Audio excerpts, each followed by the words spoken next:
Good morning friends, કેમ છો બધાય?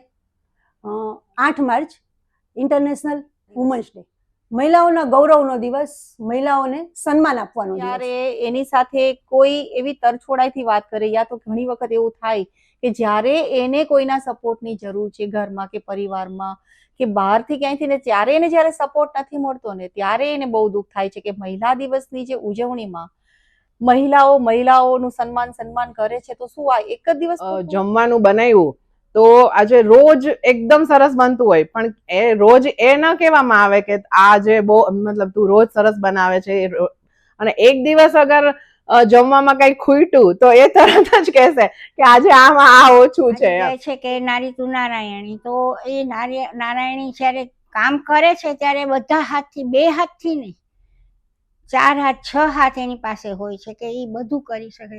તો એ સ્ત્રી પાસે જે એટલું બધું તમને અપેક્ષા હોય કે ભાઈ મારા માટે આ બનાવે ઓલું બનાવે, બધું બનાવે છે, બરોબર, તો એ સામે એટલી અપેક્ષા એ પણ રાખે ને કે ના બહુ સરસ બન્યું, તમે બહુ સરસ કરી શક્યા, તમારાથી સરસ થાય છે.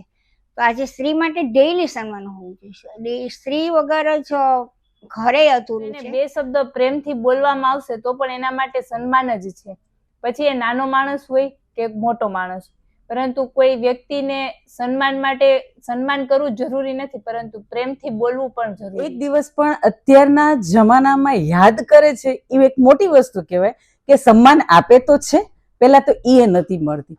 તો આપણે એ કહી શકીએ કે રોજના આપણને ઘરમાંથી કોઈ સન્માન એટલે કે રિસ્પેક્ટથી વાત કરે, કોઈ નાના હોય કે મોટા હોય,